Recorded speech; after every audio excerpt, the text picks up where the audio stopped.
January 17th, 1974. NBC Studios, Burbank, California. The Tonight Show has a live audience of 300 people. They are dressed up. They came to laugh. The band is warm, the lights are bright, and Johnny Carson is doing exactly what he has done for 22 years, holding the entire room in the palm of his hand. John Wayne is scheduled to walk out, sit down, and promote his new picture. That is what the booking sheet says. That is not what happens. When Wayne steps through the curtain, the audience rises. It is automatic. He is John Wayne, and reflex precedes thought. But the applause stalls before it finishes. A hesitation moves through the room like a current. The man crossing toward the couch looks like John Wayne, but his face is doing something it has never done on television. It is not performing. It is not managing. It is simply there.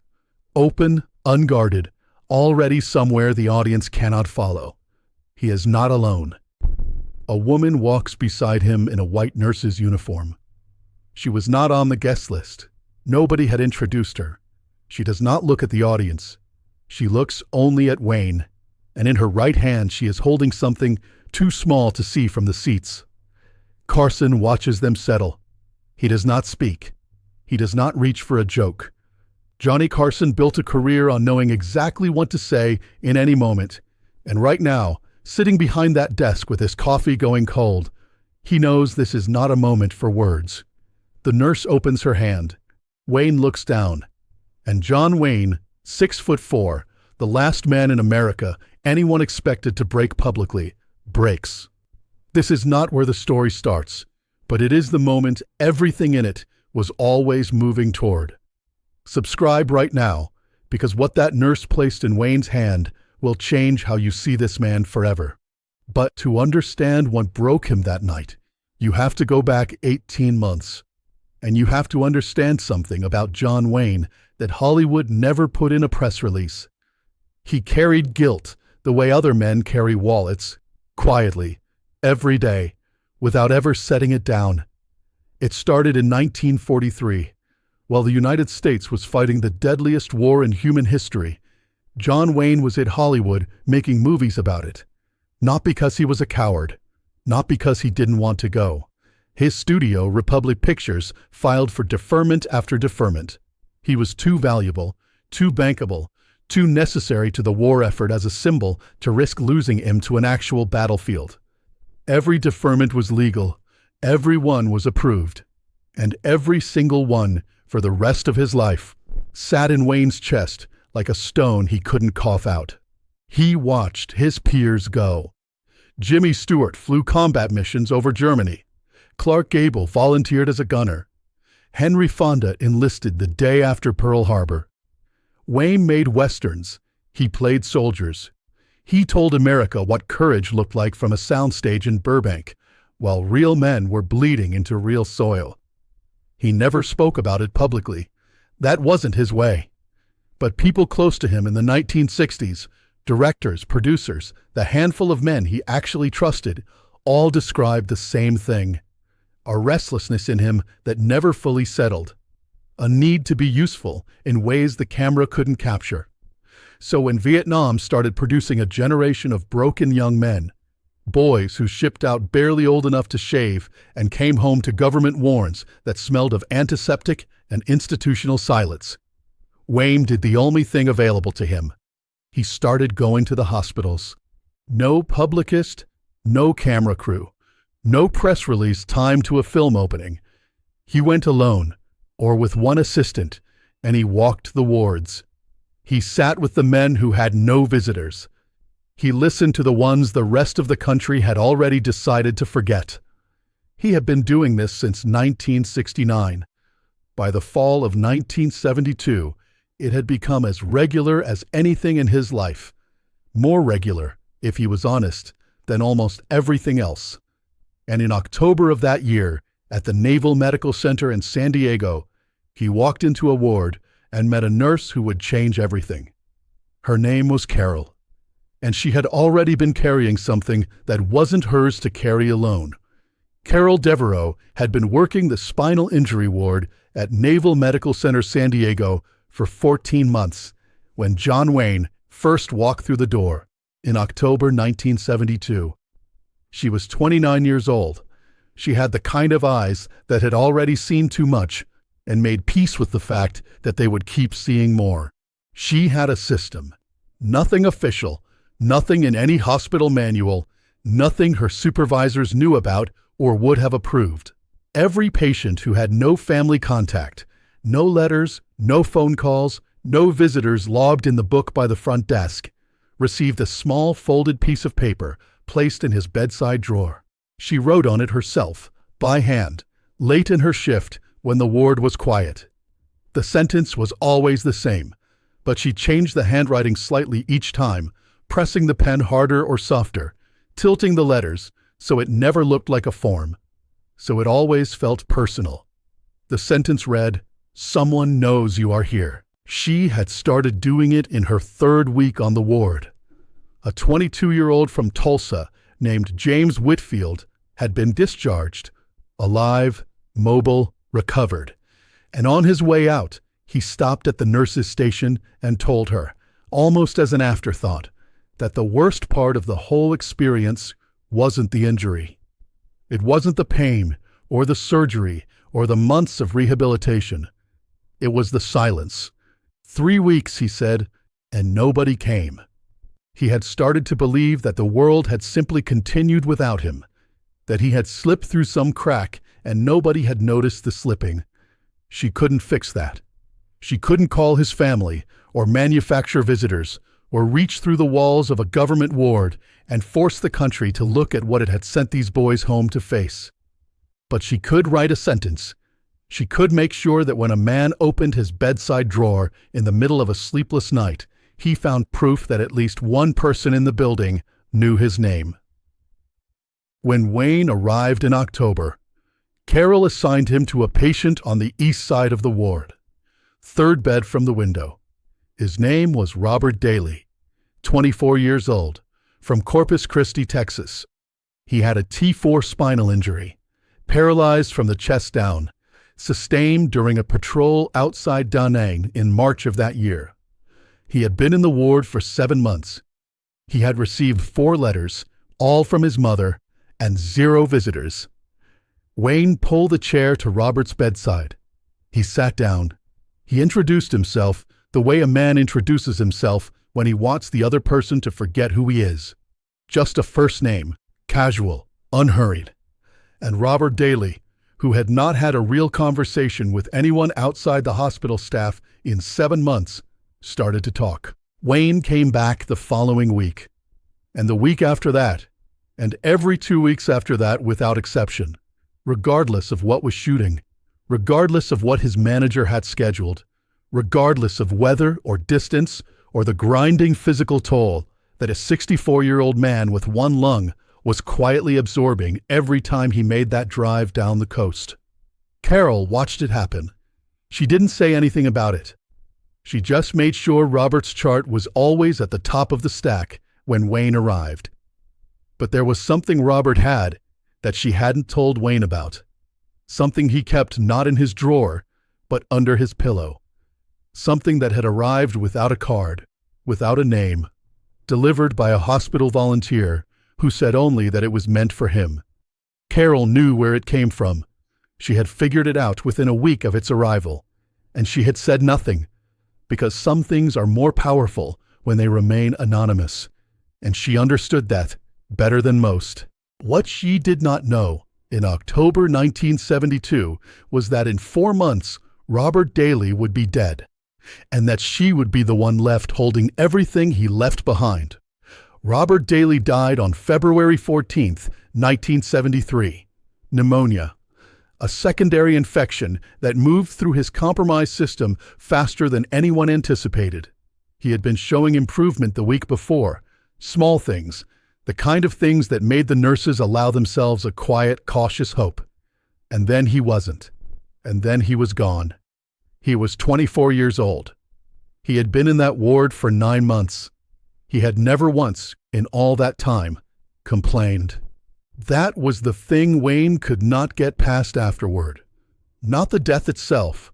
He had lived long enough to understand that death arrives on its own schedule and does not negotiate. What he could not get past was the silence Robert had carried without bitterness. The particular dignity of a young man who had been given every reason to rage at the world and had instead chosen, every single morning, simply to be present, to talk, to listen, to ask Wayne questions about Texas and movies and what the desert smelled like at sunset, because Robert had always wanted to see the desert, and now he never would. Wayne canceled 3 days of production after Carol's call reached his office. No explanation, just not available. He sat in his house in Newport Beach and thought about something Robert had told him on their second visit back in November. Robert had said, quietly, almost embarrassed by the admission, that he had never owned anything that felt official, that felt like proof he had been somewhere, done something. His discharge papers were in a VA file somewhere. His medical records were government property. But something that was just his, something he could hold in his hand and know it meant he had existed and it had mattered. He had never had that.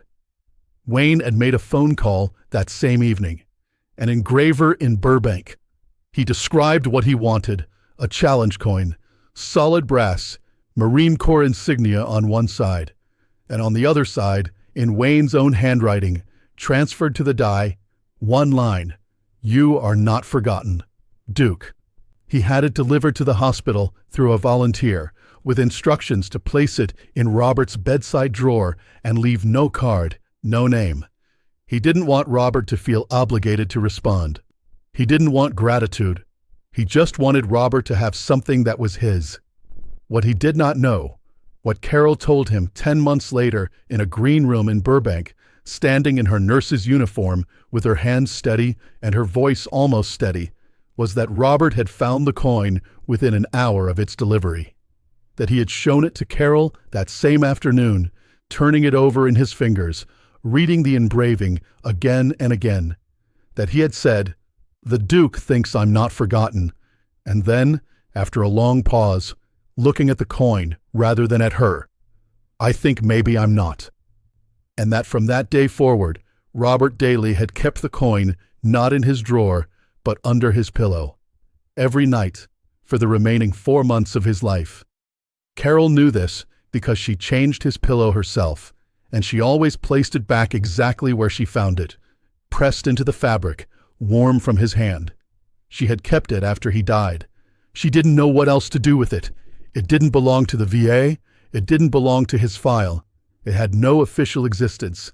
It was just a brass coin with a dead soldier's fingerprints worn into it, and a line of handwriting from a movie star who had driven down the coast every 2 weeks because something in him required the witnessing. She had spent 10 months deciding what to do with it, and then one afternoon she saw a segment on the television news.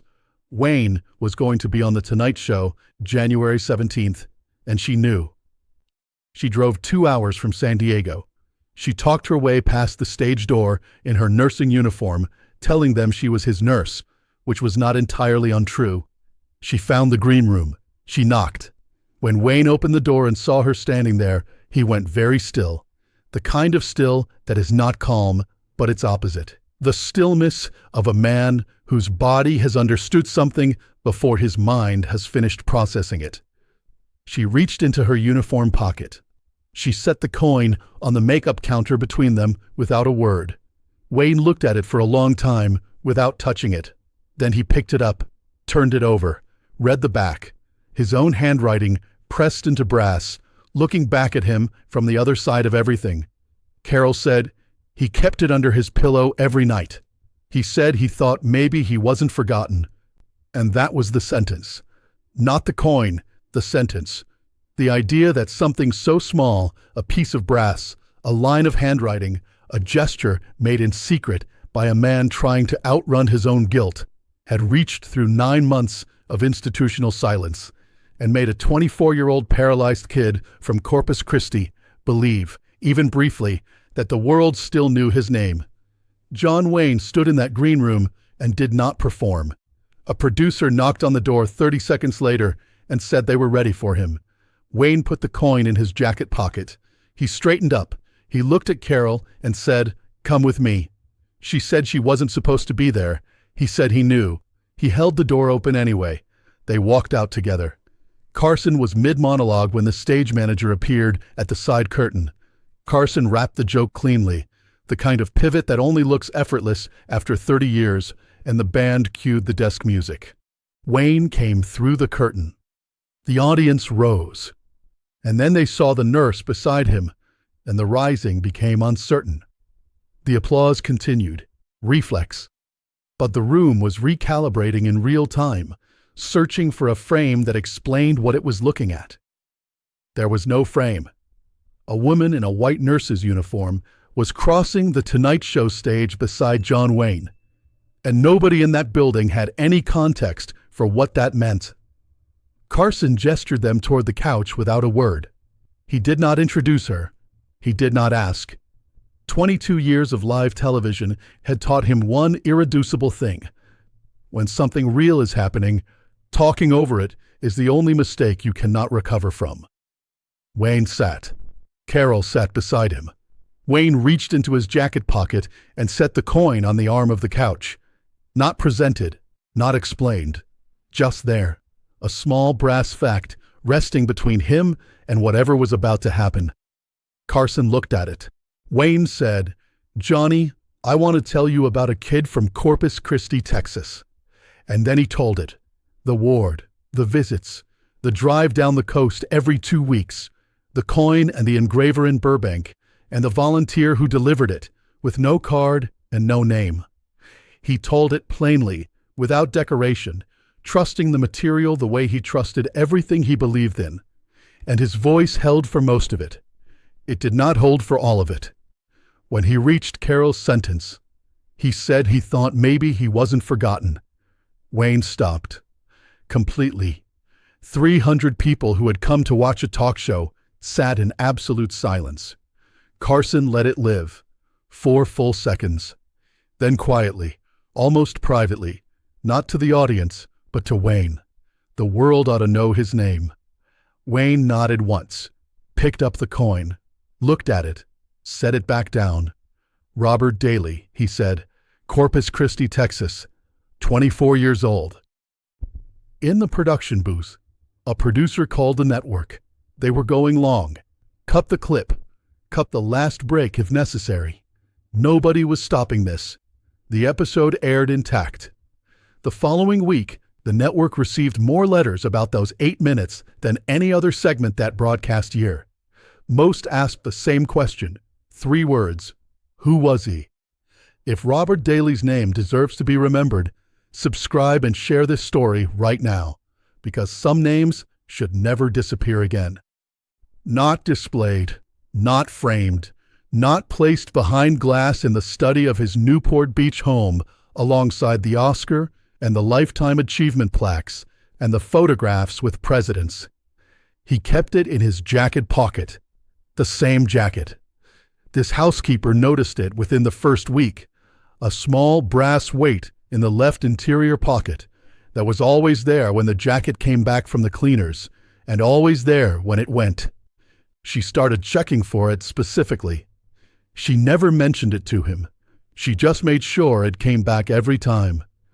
3 people close to Wayne in his final years, his son Patrick, his longtime production assistant Mary St. John, and a director who worked with him in 1976, all independently described the same thing without knowing the others had noticed it too. Wayne had a coin. In quiet moments, between setups on location or sitting alone after dinner, he would take it out, turn it over once in his fingers, and put it away. He never explained it. He returned to the Naval Medical Center in San Diego twice more before his cancer came back in 1978. Carol was no longer there. She had transferred to a VA facility in Phoenix by then. But Wayne went anyway. He walked the wards. He sat with the men without visitors. He did not bring cameras or publicists or press releases, and he did not call ahead. In May 1979, 6 weeks before his final admission to UCLA Medical Center, a journalist asked him if there was anything he would do differently. Wayne looked out the window for a moment.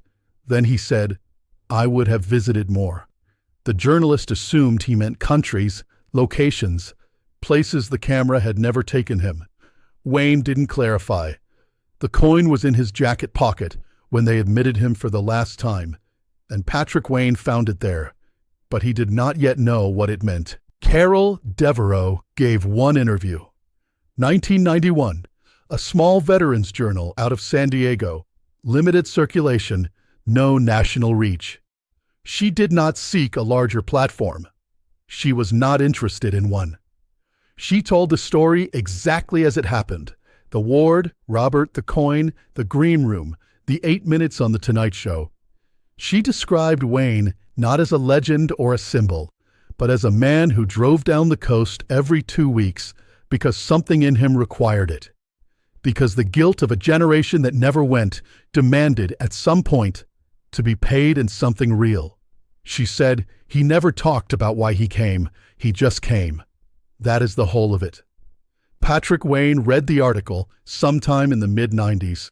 He called a family friend who had known his father well and described the coin, what it looked like, what was engraved on the back. The friend confirmed all of it.